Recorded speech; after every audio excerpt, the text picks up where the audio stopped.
بسم اللہ الرحمن الرحیم۔ السلام علیکم۔ ہدایت پانے کے لیے پیاس کا ہونا ضروری ہے۔ اگر آپ کو ہدایت کی پیاس ہوگی تب آپ پانی کی طلب کو نکلیں گے۔ جس کو جتنی پیاس ہوگی اس کو اتنا پانی ملے گا۔ جسے طلب ہی نہ ہو پھر اللہ بھی ہدایت نہیں دیتا۔ جو محنت کرتا ہے، کوشش کرتا ہے، پھر اللہ اس کے لیے ہدایت کا راستہ آسان کر دیتا ہے۔ ہدایت کی راہ میں جو چیز رکاوٹ بنتی ہے وہ تکبر ہے، یعنی آپ اللہ کی بات نہ مانیں اور اپنی ہی دنیا میں مطمئن ہوئیں۔ ہدایت کے لیے طلب، کوشش، محنت یہ سب ضروری ہے، پھر ہدایت ملتی ہے۔ آج انشاءاللہ سورہ الانفطار کی آیت نمبر 10 سے سٹارٹ کریں گے۔ اس کا ترجمہ اور تفسیر تفہیم القرآن سے بیان کروں گی جو اہل سنت جماعت کے لیے ہے۔ اعوذ باللہ من الشیطان الرجیم، بسم اللہ الرحمن الرحیم۔ حالانکہ تم پر نگراں مقرر ہیں۔ آیت نمبر 11، ایسے معزز کاتب۔ آیت نمبر 12، جو تمہارے ہر فعل کو جانتے ہیں۔ اس کی تفسیر ہے، یعنی تم لوگ چاہے دارالجزا کا انکار کرو یا اس کو جھٹلاؤ یا اس کا مذاق اڑاؤ، اس سے حقیقت نہیں بدلتی۔ حقیقت یہ ہے کہ تمہارے رب نے تمہیں دنیا میں شتر بے مہار بنا کر نہیں چھوڑ دیا ہے، بلکہ اس نے تم میں سے ایک ایک آدمی پر نہایت راست باز نگران مقرر کر رکھے ہیں، جو بالکل بے لاگ طریقے سے تمہارے تمام اچھے اور برے اعمال کو ریکارڈ کر رہے ہیں، اور ان سے تمہارا کوئی کام چھپا ہوا نہیں ہے۔ خواہ تم اندھیرے میں، خلوتوں میں، سنسان جنگلوں میں یا اور کسی ایسی حالت میں اس کا ارتکاب کرو جہاں تمہیں پورا اطمینان ہو کہ جو کچھ تم نے کیا ہے وہ نگاہ خلق سے مخفی رہ گیا ہے۔ ان نگران فرشتوں کے لیے اللہ تعالیٰ نے کرامن کاتبین کے الفاظ استعمال فرمائے ہیں، یعنی ایسے کاتب جو کریم، نہایت بزرگ اور معزز ہیں، کسی سے نہ ذاتی محبت رکھتے ہیں نہ ہی عداوت، کہ ایک کی بیجا رعایت اور دوسرے کی ناروا مخالفت کر کے خلاف واقعہ ریکارڈ تیار کریں۔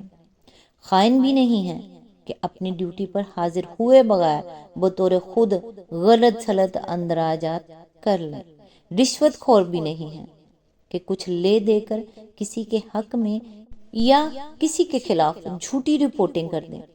ان کا مقام ان ساری اخلاقی کمزوریوں سے بلند ہے۔ اس لیے نیک و بد دونوں قسم کے انسانوں کو مطمئن رہنا چاہیے کہ ہر ایک کی نیکی بے کم و کاست ریکارڈ ہوگی اور کسی کے ذمہ کوئی ایسی بدی نہ ڈال دی جائے گی جو اس نے نہ کی ہو۔ پھر ان فرشتوں کی دوسری صفت یہ بیان کی گئی ہے کہ جو کچھ تم کرتے ہو اسے وہ جانتے ہیں، یعنی ان کا حال دنیا کی CID اور اطلاعات یعنی انٹیلیجنس کی ایجنسیوں جیسا نہیں ہے کہ ساری تگ و دو کے باوجود بہت سی باتیں ان سے چھپی رہ جاتی ہیں۔ وہ ہر ایک کے اعمال سے پوری طرح باخبر ہیں، ہر جگہ، ہر حال میں، ہر شخص کے ساتھ اس طرح لگے ہوئے ہیں کہ اسے یہ معلوم بھی نہیں ہوتا کہ کوئی اس کی نگرانی کر رہا ہے، اور انہیں یہ بھی معلوم ہوتا ہے کہ کس شخص نے کس نیت سے کوئی کام کیا ہے۔ اس لیے ان کا مرتب کردہ ریکارڈ ایک مکمل ریکارڈ ہے جس میں درج ہونے سے کوئی بات رہ نہیں گئی ہے۔ اسی کے متعلق سورہ کہف آیت نمبر 49 میں فرمایا گیا ہے کہ قیامت کے روز مجرمین یہ دیکھ کر حیران رہ جائیں گے کہ ان کا جو نامہ اعمال پیش کیا جا رہا ہے اس میں کوئی چھوٹی یا بڑی بات درج ہونے سے نہیں رہ گئی ہے۔ جو کچھ انہوں نے کیا تھا وہ سب جوں کا توں ان کے سامنے حاضر ہے۔ آیت نمبر 13، یقیناً نیک لوگ مزے میں ہوں گے۔ آیت نمبر 14، اور بے شک بدکار لوگ جہنم میں جائیں گے۔ آیت نمبر 15، جزا کے دن وہ اس میں داخل ہوں گے۔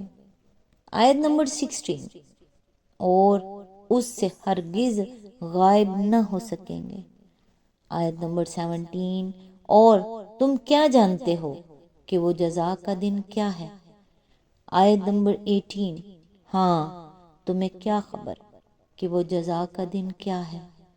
آیت نمبر 19، یہ وہ دن ہے جب کسی شخص کے لیے کچھ کرنا کسی کے بس میں نہ ہوگا، فیصلہ اس دن بالکل اللہ کے اختیار میں ہوگا۔